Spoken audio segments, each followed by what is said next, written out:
Hello friends, I am Vinayak and I welcome you all to my YouTube channel. So ನೀವೇನಾದರೂ teacher eligibility ಪರೀಕ್ಷೆಗಳಿಗೆ ಅಂದರೆ Karnataka TET ಆಗಿರ್ಬೋದು, central TET ಆಗಿರ್ಬೋದು, GPSTR, HSTR ಹೀಗೆ ಇಂಥ ಪರೀಕ್ಷೆಗಳಿಗೆ ಪ್ರಿಪೇರ್ ಆಗ್ತಿದ್ರೆ ಈ ಒಂದು ವಿಡಿಯೋ ನಿಮಗೆ ತುಂಬ ಹೆಲ್ಪ್ ಆಗುತ್ತೆ ಅಂತ ಹೇಳ್ಬೋದು. ಸೊ ನಾವು ಈಗಾಗಲೇ ಹಿಂದಿನ ಕ್ಲಾಸ್ನಲ್ಲಿ ಸೆಪ್ರೇಷನ್ ಆಫ್ ಸಬ್ಸ್ಟೆನ್ಸಸ್ ಅಂದರೆ ಪದಾರ್ಥಗಳನ್ನು ಬೇರ್ಪಡಿಸುವಿಕೆ ಈ ಪಾಠದ ಥಿಯರಿ ಪಾಠನ್ನು ನಾವು ನೋಡಿದ್ವಿ. ಸೊ ಈ ಒಂದು ವಿಡಿಯೋದಲ್ಲಿ ಆ ಪಾಠಕ್ಕೆ ಸಂಬಂಧಿಸಿದಂತೆ MCQ ಕ್ವಶನ್ಸ್ಗಳನ್ನ ನೋಡೋಣ. Okay, let's begin with the questions. Question number 1. Which of the following method is used to separate pebbles from rice? ಅಂದರೆ ಈ ಕೆಳಗಿನ ಯಾವ ವಿಧಾನವನ್ನು ಕಲ್ಲುಗಳನ್ನು ಅಕ್ಕಿಯಿಂದ ಬೇರ್ಪಡಿಸಲು ಬಳಸಲಾಗುತ್ತದೆ ಅಂತ ಹೇಳಿದ್ದಾರೆ. Okay, options: option 1 filtration, option B winnowing, option C sieving, option D decantation ಅಂಥೇಳಿ. ಅಂದರೆ ಸೋಸುವಿಕೆ, ತೂರುವಿಕೆ, ಜರಡಿ ಹಿಡುವಿಕೆ ಮತ್ತು ಬಸಿಯುವಿಕೆ ಅಂಥೇಳಿ. ಸೊ ಇದರಲ್ಲಿ ರೈಟ್ ಆನ್ಸರ್ ಯಾವುದಪ್ಪ ಅಂತಂದ್ರೆ ಆಪ್ಷನ್ ಸಿ ಸೀವಿಂಗ್ ಅಂದರೆ ಜರಡಿ ಹಿಡಿಯುವಿಕೆ. ಅಂದರೆ ನಾವು ಅಕ್ಕಿಯಲ್ಲಿ ಏನಾದರೂ ಕಲ್ಲು ಇದ್ದರೆ ಅದನ್ನು ಜರಡಿ ಹಿಡಿಯುವಿಕೆ ಮುಖಾಂತರ ನಾವು ಸಪ್ರೇಟ್ ಮಾಡ್ಬೋದು. ಇಲ್ಲಪ್ಪ ಅಂತಂದ್ರೆ ನಾವು ಹ್ಯಾಂಡ್ ಪಿಕ್ಕಿಂಗ್ ಮೆಥಡ್, ಅಂದರೆ ನಮ್ಮ ಅಕ್ಕಿ ಕ್ವಾಂಟಿಟಿ ಕಮ್ಮಿ ಇತ್ತಪ್ಪ ಅಂತಂದ್ರೆ ನಾವು ಹ್ಯಾಂಡ್ ಪಿಕ್ಕಿಂಗ್ ಮೆಥಡ್ ಸಹ ನಾವು ಇಲ್ಲಿ ಯೂಸ್ ಮಾಡ್ಬೋದು. ಓಕೆ, ಮುಂದಿನ ಪ್ರಶ್ನೆ ಹೋಗೋಣ. What is the main principle behind the process of winnowing? Okay, ಅಂದರೆ ತೂರುವಿಕೆ ಪ್ರಕ್ರಿಯೆಯ ಹಿಂದಿನ ಮುಖ್ಯ ತತ್ವ ಏನು ಅಂತ ಕೇಳಿದ್ದಾರೆ. ಇಲ್ಲಿ ನೋಡ್ರಿ, size of the particles, option B difference in weight of the components, option C solubility of substances, option D magnetic properties. Okay, ಅಂದರೆ ಕಣಗಳ ಗಾತ್ರ, ಘಟಕಗಳ ತೂಕದ ವ್ಯತ್ಯಾಸ, ದ್ರಾವಣೀಯತೆ ಮತ್ತು ಚುಂಬಕೀಯ ಗುಣಧರ್ಮ ಅಂತ ಹೇಳಿ. ಓಕೆ, ಇಲ್ಲಿ ದ ರೈಟ್ ಆನ್ಸರ್ ಏನಪ್ಪ ಅಂತಂದ್ರೆ difference in weight of the components. ಅಂದರೆ ನಾವು ಫಾರ್ ಎಕ್ಸಾಂಪಲು ಜೋಳದಿಂದ ಅದರ ಹೊಟ್ಟನ್ನು ತೆಗಿಬೇಕಪ್ಪ ಅಂತಂದ್ರೆ ತೂರೋದ ಮುಖಾಂತರ ಗಾಳಿಯಲ್ಲಿ ತೂರೋದ ಮುಖಾಂತರ ಆ ಹೊಟ್ಟನ್ನು ಜೋಳದ ಕಾಳುಗಳಿಂದ ಸಪ್ರೇಟ್ ಮಾಡ್ತೇವೆ. ಇಲ್ಲಿ ನಾವು ಏನು ಮೇನಾಗಿ ನೋಡಬೇಕಪ್ಪ ಅಂತಂದ್ರೆ ಆ ಜೋಳದ ತೂಕ ಮತ್ತು ಹೊಟ್ಟಿನ ತೂಕವನ್ನು. ಈಗ ನಾವು ಜೋಳಕ್ಕೆ ಹೊಟ್ಟಿನ ತೂಕವನ್ನು ಅಂದರೆ ಅದರ ಧೂಳಿನ ತೂಕವನ್ನು ಕಂಪೇರ್ ಮಾಡಿದರೆ ಆ ಹೊಟ್ಟು ಅಂದರೆ ಹಸ್ಕ್ ಏನಿರ್ತೈತಿ ವೇಟು ಕಡಿಮೆ ಇರ್ತೈತಿ. ಸೊ ಹಾಗಾಗಿ ಅದು ಗಾಳಿಯ ಮುಖಾಂತರ ಹಾರಿ ಹೋಗ್ಬಿಡ್ತದೆ. ಆಮೇಲೆ ಭಾರವಾದಂಥ ಜೋಳದ ಕಾಳುಗಳು ಅಲ್ಲೇ ಕೆಳಗೆ ಬಿದ್ದು ರಾಶಿ ಆಗ್ತದೆ. So the right answer is option B difference in weight of the components, ಘಟಕಗಳ ತೂಕದ ವ್ಯತ್ಯಾಸ ಅಂತೇಳಿ. ಓಕೆ, ನೆಕ್ಸ್ಟು ಮೂರನೇ ಕ್ವಶನ್ ಹೋಗೋಣ. Which of these mixtures can be separated by decantation? ಅಂದರೆ ಯಾವ ಮಿಶ್ರಣವನ್ನು ಬಸಿಯುವ ಮೂಲಕ ಬೇರ್ಪಡಿಸಬಹುದು ಅಂತೇಳಿ. First one oil and water, second salt and water, option C milk and water, option D sugar and water. ಇಲ್ಲಿ ನೋಡಿರಿ, sugar and water, milk and water ಮತ್ತು ಸಾಲ್ಟ್ ಆ್ಯಂಡ್ ವಾಟರು ಇವೆಲ್ಲ ಕಂಪ್ಲೀಟಾಗಿ ಸಾಲ್ಯುಬಲ್ ಆಗಿರ್ತವೆ ಇದರಲ್ಲಿ ವಾಟ್ರ್ ಒಳಗೆ. ಸೊ ನಮಗೆ ಇದನ್ನು ಡಿಕ್ಯಾಂಟೇಷನ್ ಅಂದರೆ ಬಸಿಯುವ ಮುಖಾಂತರ ನಾವು ಇದನ್ನು ಬೇರ್ಪಡೆ ಮಾಡ್ಕೊಳಕ್ಕೆ ಬರೋದಿಲ್ಲ. So the right answer is oil and water. Okay, ಮುಂದಿನ ಪ್ರಶ್ನೆ ಹೋಗೋಣ.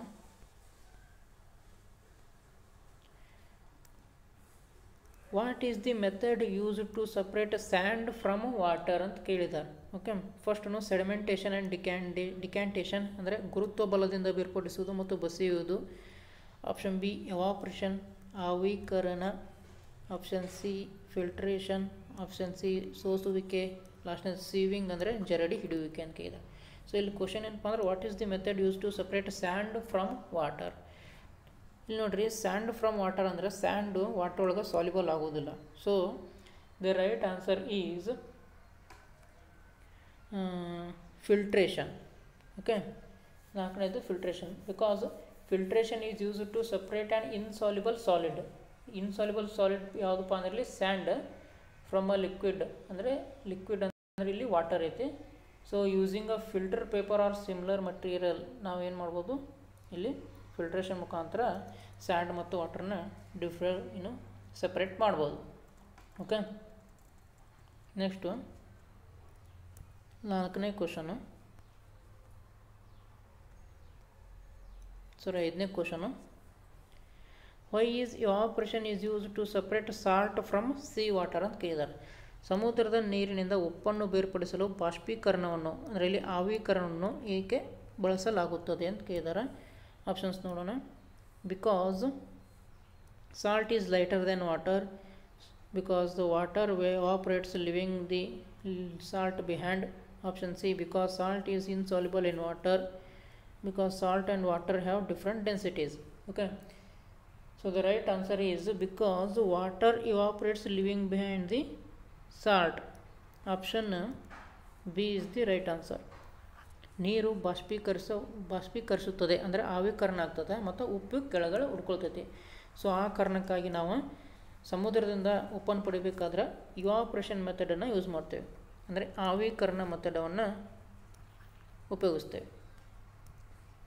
ನೆಕ್ಸ್ಟ್ 6ನೇ ಕ್ವಶನ್ ಹೋಗೋಣ. Which of the following mixtures can be separated using a magnet?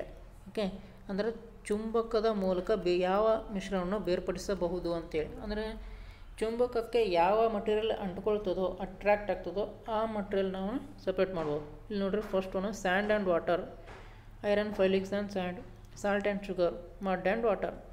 So the right answer is iron filings.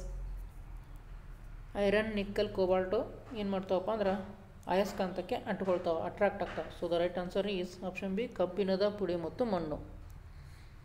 Okay, next 7ನೇ question ಹೋಗೋಣ. Which method is used to obtain clear water from muddy water? ಕೊಳೆ ನೀರಿನಿಂದ ಸ್ಪಷ್ಟವಾದ ನೀರನ್ನು ಪಡೆಯಲು ಯಾವ ವಿಧಾನವನ್ನು ಬಳಸಲಾಗುತ್ತದೆ? First one option A sieving, option B decantation, option C filtration, option D both B and C ಅಂತ ಕೊಟ್ಟಿದ್ದಾರೆ. ಇಲ್ಲಿ ನಮಗೆ ಕರೆಕ್ಟ್ ಆನ್ಸರ್ ಯಾವುದಪ್ಪ ಅಂತಂದ್ರೆ option D, both B and C. Okay, ಯಾಕಪ್ಪ ಅಂದ್ರೆ decantation helps in removing heavier mud particles. Okay, ಆಮೇಲೆ filtration ಏನು ಮಾಡ್ತದಪ್ಪ ಅಂತಂದ್ರೆ ಡಿಕ್ಯಾಂಟೇಷನ್ ಆದಮೇಲೆ ಕೆಲವೊಂದಿಷ್ಟು ಇಂಪ್ಯೂರಿಟಿ ಉಳ್ಕೊಂಡಿರ್ತದಲ್ಲ ಅದನ್ನು ತೆಗಿಲಿಕ್ಕೆ ನಮ್ಗೆ ಫಿಲ್ಟ್ರೇಷನ್ ಹೆಲ್ಪ್ ಆಕತಿ. So the right answer is both B and C. ಮುಂದಿನ ಪ್ರಶ್ನೆ ಹೋಗೋಣ. What happens to the solid particles during sedimentation? ಗುರುತ್ವ ಬಲದಿಂದ ಬೇರ್ಪಡಿಸುವ ಪ್ರಕ್ರಿಯೆಯಲ್ಲಿ ಘನಕಣಗಳಿಗೆ ಏನಾಗುತ್ತದೆ ಅಂತ ಕೇಳಿದ್ದಾರೆ. ನೋಡ್ರಿ, ಘನಕಣಗಳು they dissolve in the liquid, wrong. They float on the surface, ಇದು ಫ್ಲೋಟ್ ಆಗೋದಿಲ್ಲ. They settle at the bottom, ಇದು correct. They mix evenly with the liquid, wrong. Sedimentation ಗುರುತ್ವ ಬಲದಾಗ ಏನಾಗ್ತದಪ್ಪ ಅಂತಂದ್ರೆ ಘನಕಣಗಳು ಕೆಳಗಡೆ ಹೋಗಿ ಕುತ್ಕೊಳ್ತಾವೆ. So the right answer is option C, they settle at the bottom. Okay, ಮುಂದಿನ ಪ್ರಶ್ನೆ ಹೋಗೋಣ. In the process of sublimation which type of substances changes directly into gas ಅಂತಂದ್ರೆ, ಇದು ಫಸ್ಟ್ ಸಬ್ಲಿಮೇಷನ್ ಅಂದ್ರೆ ಏನಪ್ಪ ಅಂತಂದ್ರೆ the transfer of a solid material directly to gaseous form. ಅಂದ್ರೆ solid ಫಾರ್ಮಿಂದ ಡೈರೆಕ್ಟಾಗಿ ಗ್ಯಾಸಿಯಸ್ ಫಾರ್ಮಿಗೆ ಅದು ಚೇಂಜ್ ಆಗಬೇಕು. ಅಂದರೆ ಘನ ರೂಪದಿಂದ ಡೈರೆಕ್ಟಾಗಿ ಗ್ಯಾಸಿಯಸ್ ಅಂದರೆ ಅನಿಲ ರೂಪಕ್ಕೆ ಚೇಂಜ್ ಆಗೋದು ವಿತೌಟ್ ಲಿಕ್ವಿಡ್ ಫೇಸ್ ದಾಟಲಾರ್ದೆ, ಅಂದರೆ ಲಿಕ್ವಿಡ್ ಆಗಲಾರ್ದೆ ಡೈರೆಕ್ಟಾಗಿ ನಮಗೆ ಗ್ಯಾಸ್ ಆಗಬೇಕು. ಫಾರ್ ಎಕ್ಸಾಂಪಲ್ ನಾವು ಕರ್ಪೂರವನ್ನು ತೊಗೊಳ್ಬೋದು. ಕರ್ಪೂರಕ್ಕೆ ಬೆಂಕಿ ಹಚ್ಚಿದಾಗ ಅದು ಡೈರೆಕ್ಟ್, ಕರ್ಪೂರ ಅನ್ನೋದು ಸಾಲಿಡ್ ಇರ್ತದೆ. ಸೊ ಅದು ಡೈರೆಕ್ಟಾಗಿ ಆವಿಕರಣಗೊಳ್ತದೆ, ಅಂದರೆ ಗ್ಯಾಸಿಯಸ್ ಫಾರ್ಮ್ ತೊಗೊಳ್ತೈತಿ. ಇಲ್ಲಿ ಲಿಕ್ವಿಡ್ ಫಾರ್ಮ್ ಆಗೋದಿಲ್ಲ. ಸೊ ಇಲ್ಲಿ ಸಬ್ಲಿಮೇಷನ್ ಅಂದರೆ ಏನಂತ ನಿಮ್ಗೆ ಅರ್ಥ ಆಯ್ತು ಅಂತ ತಿಳ್ಕೊತೇನೆ. ಇಲ್ಲಿ ಎಂಥ ಸಬ್ಸ್ಟೆನ್ಸಸ್ ಸಬ್ಲಿಮೇಷನ್ಗೆ ಒಳಪಡ್ತಾವಪ್ಪ ಅಂದ್ರೆ ವಾಲಟೈಲ್ ಸಾಲಿಡ್ಸ್ ಅಂತೇಳಿ. ಓಕೆ, ಆವಿಕರಣೀಯ ಘನಗಳು ಅಂತೇಳಿ ಅಥವಾ ಬಾಷ್ಪೀಕರಣೀಯ ಘನಗಳು. Okay, so the right answer is volatile solids. Okay, next ಬೇಕಾದ್ರೆ ಸಬ್ಲಿಮೇಷನ್ ಇನ್ನೊಮ್ಮೆ ಹೇಳ್ತೀನಿ ನೋಡ್ರಿ. Sublimation involves the direct conversion of a solid to gas without passing through the liquid state ಅಂತೇಳಿ.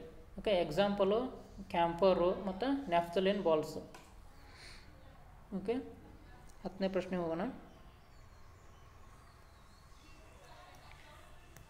Which separation technique is based on the difference in boiling points of the components of a mixture? ಇಲ್ಲಿ difference in boiling ಪಾಯಿಂಟ್ಸನ್ನು ಗಮನದಲ್ಲಿಟ್ಕೊಂಡ್ರೆ ನಾವು ಯಾವ separation ಮೆಥಡನ್ನು select ಮಾಡ್ಬೋದಪ್ಪ ಅಂತ ಕೇಳಿದಾರೆ. ಇಲ್ಲಿ ಸೆಡಿಮೆಂಟೇಷನ್ನು ಗುರುತ್ವ ಬಲದಿಂದ ಆಗ್ತತಿ, so ಇದು ರಾಂಗು. ಆಮೇಲೆ ಫಿಲ್ಟ್ರೇಷನ್ನು ಸೋಸೋ ಮುಖಾಂತರ ಮಾಡ್ತಾ ಇದು ರಾಂಗು. ಡಿಕ್ಯಾಂಟೇಷನ್ ಬಸಿಯೋದು ಇದು wrong. So the right answer is distillation ಬಟ್ಟಿ ಇಳಿಸುವಿಕೆ. ಇಲ್ಲಿ ಡಿಫ್ರೆನ್ಸ್ ಇನ್ ಬಾಯ್ಲಿಂಗ್ ಪಾಯಿಂಟ್ಸ್ ಮೇಲೆ ಸಪ್ರೇಷನ್ ಮಾಡಲಾಗ್ತದೆ. ಓಕೆ, 11ನೇ ಕ್ವಶನ್ ಹೋಗೋಣ. Which of the following process is used to separate cream from milk? Cream from milk ಅಂದರೆ ಇದು ಬೆಣ್ಣೆ ಕಡಿಯೋದ ಬಗ್ಗೆ ಕೇಳ್ತಿದ್ದಾರೆ ಅವರು. ನೋಡೋಣ ಆಪ್ಷನ್. ಫಿಲ್ಟ್ರೇಷನ್, ಇಲ್ಲಿ ಸೋಸೋದಿಲ್ಲ. ಡಿಕ್ಯಾಂಟೇಷನ್ ಬಸಿಯೋದಿಲ್ಲ. ಇವಾಪ್ರೇಷನ್ ಆವಿಕರಣ ಮಾಡೋದಿಲ್ಲ. ಇಲ್ಲಿ ಚರ್ನಿಂಗ್ ಮಾಡ್ತಾರೆ, ಅಂದ್ರೆ ಮಂಥನವನ್ನು ಮಾಡ್ತಾರೆ. ಆವಾಗ ಲೈಟರ್ ಆಗಿರುವಂಥ ಕ್ರೀಮು ಸೆಂಟ್ರಿಗೆ ಬಂದು ಕುಳಿತುಕೊಳ್ತದೆ. ಸೊ ಹಾಗಾಗಿ ನಮಗೆ ಬೆಣ್ಣೆ ಎಂದು ಸಿಗ್ತದೆ ನಾವು. Right answer is option B, churning. Okay, 12ನೇ ಕ್ವಶನ್ ಹೋಗೋಣ. Which of the following method is most suitable to separate two miscible liquids? ಅಂದರೆ ಎರಡು ಮಿಶ್ರಿತ ದ್ರವಗಳನ್ನು ಬೇರ್ಪಡಿಸಲು ಯಾವ ವಿಧಾನ ಅತ್ಯಂತ ಸೂಕ್ತವಾಗಿದೆ ಅಂತ ಕೇಳಿದ್ದಾರೆ. ಓಕೆ, ಆಪ್ಷನ್ ಬಿ ನೋಡ್ರಿ. ಫಿಲ್ಟ್ರೇಷನ್ ಅಂತೂ ಮಾಡ್ಕೊಳಕ್ಕೆ ಬರಲ್ಲ, ಯಾಕಂದ್ರೆ ಅವು ಆಲ್ರೆಡಿ ಫುಲ್ ಮಿಕ್ಸ್ ಆಗಿಬಿಟ್ಟಿರೋ. ಹೌದಾ? ಆಮ್ಯಾಗ ಡಿಕ್ಯಾಂಟೇಷನ್ ಬಸಿಯೋದಕ್ಕೂ ಸಹ ಬರೋಂಗಿಲ್ಲ. ಸೊ ಆಮೇಲೆ ಇಲ್ಲಿ ಇವಾಪ್ರೇಷನ್ ಅಂತಂದರೆ ಎರಡೂ ಇವಾಪ್ರೇಟ್ ಆಗಿ ಹೋಗ್ಬೋದು ಲಿಕ್ವಿಡ್ಸು, ಇದು ಸಿಗೋದಿಲ್ಲ. ಸೊ ಇಲ್ಲಿ ನಾವು ಡಿಸ್ಟಿಲೇಷನ್ನ ಯೂಸ್ ಮಾಡ್ಬೋದು, ಯಾಕಂದರೆ ಡಿಸ್ಟಿಲೇಷನ್ನು ಡಿಫ್ರೆನ್ಸ್ ಇನ್ ಬಾಯ್ಲಿಂಗ್ ಪಾಯಿಂಟ್ಸ್ ಈ ಒಂದು ಪ್ರಿನ್ಸಿಪಲ್ ಮೇಲೆ ವರ್ಕ್ ಆಗ್ತದೆ. ಸೊ ನಾವು ಇಲ್ಲಿ ಡಿಸ್ಟಿಲೇಷನನ್ನು ಯೂಸ್ ಮಾಡ್ಬೋದು ಟೂ ಮಿಸಿಬಲ್ ಲಿಕ್ವಿಡ್ಸಿಗೆ. Okay, so right answer is distillation. ಮುಂದಿನ ಪ್ರಶ್ನೆ ಹೋಗೋಣ. Question number 13. Why is hand picking used for separation? ಕೈಯಿಂದ ಆರಿಸುವಿಕೆಯನ್ನು ಏಕೆ ಬಳಸಲಾಗುತ್ತದೆ ಅಂತ ಕೇಳಿದ್ದಾರೆ. ನೋಡಿರಿ, in the components are soluble in water. Soluble in water soluble ಆದರೆ ಹ್ಯಾಂಡ್ ಪಿಕ್ಕಿಂಗ್ ಮೆಥಡ್ ವರ್ಕ್ ಆಗೋಲ್ಲ. ಸೊ ರಾಂಗ್ ಇದು. ಇನ್ the components differ significantly in size or appearance. ಅಂದರೆ ನಮ್ಮ ಕಣ್ಣಿಗೆ ಕಾಣ್ತಿರ್ಬೇಕು ಅವು, ಸೈಜು, ಶೇಪು, ಕಲರು ಡಿಫ್ರೆನ್ಸ್ ಇದ್ರೆ ಮಾತ್ರ ನಾವು ಹ್ಯಾಂಡ್ ಪಿಕ್ಕಿಂಗ್ ಮೆಥಡ್ ಯೂಸ್ ಮಾಡ್ತೇವೆ. So option B is right here. In the mixture is liquid form ಒಳಗಿದ್ರೆ ಹ್ಯಾಂಡ್ ಪಿಕ್ಕಿಂಗ್ ಮಾಡೋಕ್ಕೆ ಬರೋದಿಲ್ಲ. In the components are magnetic, ಇದು ಬರೋದಿಲ್ಲ. So the right answer is option B. ಘಟಕಗಳ ಗಾತ್ರ ಅಥವಾ ಕಾಣುವಿಕೆಗಳಲ್ಲಿ ವಿಶೇಷ ವ್ಯತ್ಯಾಸ ಹೊಂದಿದಾಗ ನಾವು ಕೈಯಿಂದ ಆರಿಸುವಿಕೆ ಮೆಥಡನ್ನು ಯೂಸ್ ಮಾಡ್ತೇವೆ. ಮುಂದಿನ ಪ್ರಶ್ನೆ ಹೋಗೋಣ. 14ನೇದು. What is the purpose of threshing in agriculture? ಕೃಷಿಯಲ್ಲಿ ಒಕ್ಕಣೆ ಮಾಡುವಿಕೆ ಪ್ರಕ್ರಿಯೆ ಉದ್ದೇಶ ಏನು ಅಂತ ಕೇಳಿದ್ದಾರೆ.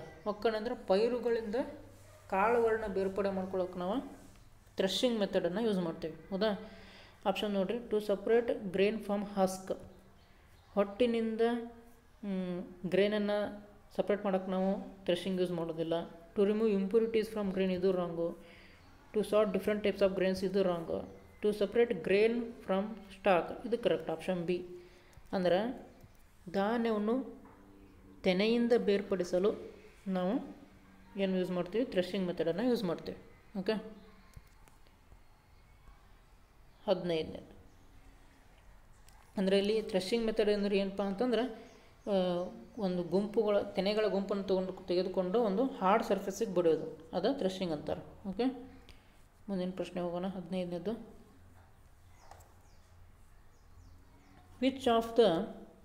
Which of these mixtures can be separated using filtration ಅಂತ ಕೇಳಿದ್ದಾರೆ.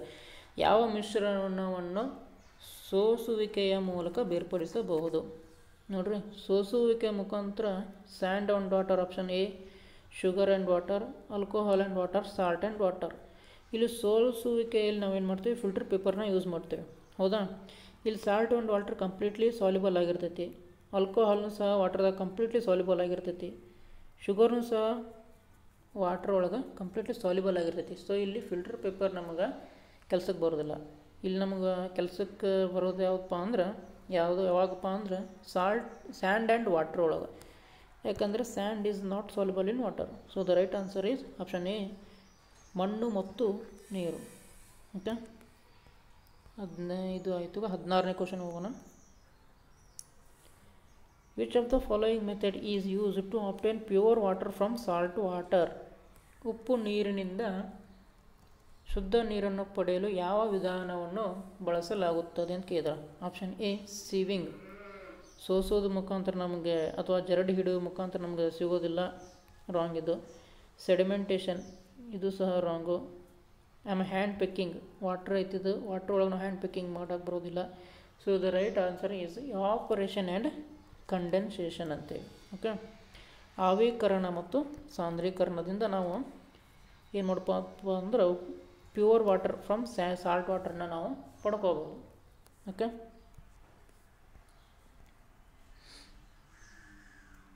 ನೆಕ್ಸ್ಟು 17ನೇ question. What is the process use to separate husk or chaff from grains ಅಂತೇಳಿ. ಓಕೆ, ಇಲ್ಲಿ ಹಸ್ಕನ್ನು ನಾವೇನು ಮಾಡ್ತಿದ್ದೀವಿ, ಗ್ರೇನ್ಸಿಂದ ಸಪ್ರೇಟ್ ಮಾಡ್ತಿದ್ದೀವಿ. ಸೊ ಇಲ್ಲಿ ರೈಟ್ ಆನ್ಸರ್ ಯಾವಪ್ಪ ಅಂದ್ರೆ ಫಿಲ್ಟ್ರೇಷನ್ ಆಗೋದಿಲ್ಲ, ಆಮೇಲೆ ಸೆಡಿಮೆಂಟೇಷನ್ ಸಹ ಆಗೋದಿಲ್ಲ, ಯಾಕಂದರೆ ಗುರುತ್ವಬಲದಿಂದ ನಾವೇನು ಮಾಡೋತ್ತಿಲ್ಲ. ಆಮೇಲೆ ಹ್ಯಾಂಡ್ ಪಿಕ್ಕಿಂಗ್ ಸಹ ಆಗೋದಿಲ್ಲ. ಇಲ್ಲಿ ವಿನ್ನೋಯಿಂಗ್, ಯಾಕಂದರೆ ಹಸ್ಕು ಮತ್ತು ಕಾಳನ್ನು ಕಂಪೇರ್ ಮಾಡಿದಾಗ ನಾವು ಯಾವ ಮೆಥಡ್ ಯೂಸ್ ಮಾಡ್ಬೇಕಂದ್ರೆ ವಿನ್ನೋವಿಂಗ್. ಯಾಕಂದ್ರೆ ವಿನ್ನೋವಿಂಗ್ ಒಳಗೆ ಅದು ತೂಕದ ಮೇಲೆ ಅಂದ್ರೆ ಯಾವ ಹೆಚ್ಚಿಗೆ ತೂಕ ಇದೆ ಮತ್ತು ಯಾವ ಕಾಳು ಹೆಚ್ಚಿಗೆ ತೂಕ ಇದೆನೋ ಹಸ್ಕ್ ಹೆಚ್ಚಿಗೆ ತೂಕ ಇದೆನೋ ಅಂಥೇಳಿ ಅದರ ಮೇಲೆ ನಾವು ವಿನ್ನೋವಿಂಗ್ ಮೆಥಡ್ ಯೂಸ್ ಮಾಡ್ತೀವಿ. ಅಂದರೆ ಗಾಳಿ ಮುಖಾಂತರ ತೂರಿದಾಗ ಹಗುರ ಇರುವಂಥ ಹಸ್ಕು ಅಥವಾ ಒಟ್ಟು ದೂರ ಗಾಳಿಯ ಜೊತೆ ದೂರ ಹೋಗಿ ಬೀಳ್ತದೆ.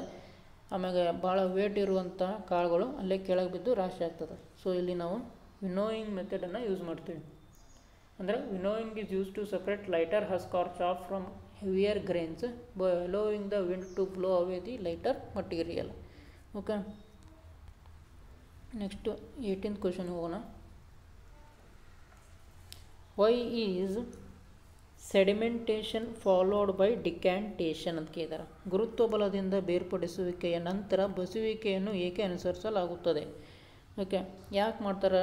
ಟು ಡಿಸಾಲ್ವ್ ದ ಸಾಲಿಡ್, ಇದು wrong. To mix the solid with the liquid, wrong. To separate the settled solid from the liquid, ಇದು correct. To increase the weight of the solid, wrong. So the right answer is option C, to separate the settled solid from the liquid. Okay, ಕುಳಿತಿರುವ ಘನವನ್ನು ದ್ರವದಿಂದ ಬೇರ್ಪಡಿಸಲು ನಾವೇನು ಮಾಡ್ತೇವಪ್ಪ ಅಂದ್ರೆ sedimentation ಆದಮೇಲೆ ಡಿಕ್ಯಾಂಟೇಷನ್ ಮಾಡ್ತೇವೆ. ಮುಂದಿನ ಪ್ರಶ್ನೆ ಹೋಗೋಣ. 19ನೇ ಪ್ರಶ್ನೆಯನ್ನು.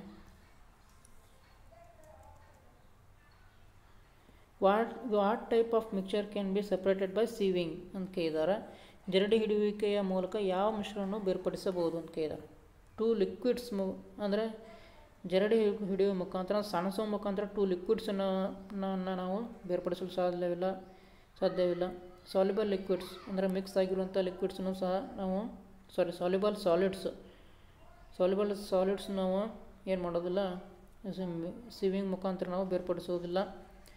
ಪಾರ್ಟಿಕಲ್ಸ್ ಆಫ್ ಡಿಫ್ರೆಂಟ್ ಸೈಜಸ್, ಇದು ಕರೆಕ್ಟ್ ನೋಡಿರಿ. ಯಾಕಂದರೆ ಡಿಫ್ರೆಂಟ್ ಸೈಜ್ ಇರಬೇಕು. ಸಣ್ಣಗಿರುವಂಥ ಏನು ಕಾಂಪೊನೆಂಟು ಆ ಸಾನಿಗೆಯ ಸಣ್ಣ ಸಣ್ಣ ರಂಧ್ರಗಳ ಮುಖಾಂತರ ಕೆಳಗೆ ಉಳಿತದೆ.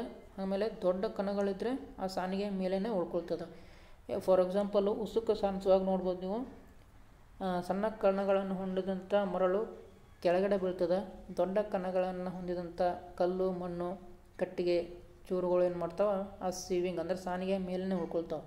ಸೊ ಇಲ್ಲಿ ರೈಟ್ ಆನ್ಸರ್ ಏನಪ್ಪ ಅಂದ್ರೆ option C, particles of different sizes. Okay, ವಿಭಿನ್ನ ಗಾತ್ರದ ಕಣಗಳು. ಮುಂದಿನ ಪ್ರಶ್ನೆ ಹೋಗೋಣ. Which method is use to separate dyes in ink ಅಂತ ಕೇಳಿದ್ದಾರೆ. ಓಕೆ, ಮಸಿಗಳನ್ನು ಬೇರ್ಪಡಿಸಲು ಯಾವ ವಿಧಾನವನ್ನು ಬಳಸಲಾಗುತ್ತದೆ?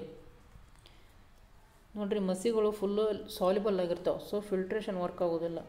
ಡಿಸ್ಟಿಲೇಷನ್ನು ಇಲ್ಲಿ difference in boiling points use ಮಾಡ್ತಾರೆ, ಇದನ್ನೂ ಸಹ ಇದು ವರ್ಕ್ ಆಗೋದಿಲ್ಲ ಇಲ್ಲಿ. ಆಮೇಲೆ ಸೆಡಿಮೆಂಟೇಷನ್ ಗುರುತ್ವ ಬಲದಿಂದ ಇದು ಸಹ ವರ್ಕ್ ಆಗೋದಿಲ್ಲ. So the right answer is option B, chromatography ಅಂದರೆ ವರ್ಣರೇಖನ ಅಂಥೇಳಿ. ಹೌದಾ? ಇಲ್ಲಿ ನೋಡಿರಿ, ಕ್ರೊಮ್ಯಾಟೋಗ್ರಫಿಗಳು ಏನಕ್ಕಪ್ಪ ಅಂತಂದ್ರೆ, chromatography is used to separate different components of a mixture based on their solubility and movement across the stationary phase. ಅಂದ್ರೆ ಸಾಲ್ಯುಬಿಲಿಟಿ, ಆ ಸಾಲ್ಯುಬಿಲಿಟಿ ಇಲ್ಲಿ ಪ್ರಿನ್ಸಿಪಲ್ ಏನಪ್ಪ ಅಂತಂದ್ರೆ ಆ ಮಿಕ್ಸರ್ಗಳ ಸಾಲ್ಯುಬಿಲಿಟಿ ಎಷ್ಟು ಇರ್ತೈತೆ ನೋಡಿರಿ, ಅದರ ಮೇಲೆ ನಾವು ಕ್ರೊಮ್ಯಾಟೋಗ್ರಫಿಯನ್ನು ಯೂಸ್ ಮಾಡ್ತೇವೆ. ಓಕೆ, ಅಂದರೆ ಡಿಫ್ರೆನ್ಸ್ ಇನ್ ಸಾಲ್ಯುಬಿಲಿಟಿ ಪ್ರಿನ್ಸಿಪಲ್ ಮೇಲೆ ಕ್ರೊಮ್ಯಾಟೋಗ್ರಫಿ ನಿಂತಿದೆ. ಓಕೆ, ಮುಂದಿನ ಪ್ರಶ್ನೆ ಹೋಗೋಣ. 21ನೇ question, what happens during evaporation? ಆವಿಕರಣದ ವೇಳೆ ಏನಾಗುತ್ತದೆ ಅಂತ ಕೇಳಿದ್ದಾರೆ. Okay, liquid changes into solid, liquid changes into gas, solid changes into liquid, gas changes into liquid. Okay, ಇದೊಂದು ಈಸಿ ಕ್ವಶನ್ ಇದೆ. ಸೊ ಈ ಆನ್ಸರ್ಗೆ ಕಮೆಂಟ್ ಮುಖಾಂತರ ನಿಮ್ಮ ಉತ್ತರವನ್ನು ತಿಳಿಸಿ. ಓಕೆ, ಈ ಕ್ಲಾಸ್ನಲ್ಲಿ ನಾವು 21 ಕ್ವಶನ್ಸ್ಗಳನ್ನ ಏನು ಸಾಲ್ವ್ ಮಾಡಿದ್ದೇವೆ. ಈ ಮುಂದಿನ ಕ್ಲಾಸ್ನಲ್ಲಿ ಇನ್ನೊಂದಿಷ್ಟು ಒಂದು 20 ಕ್ವಶನ್ಸ್ಗಳನ್ನ ಸಾಲ್ವ್ ಮಾಡೋಣ.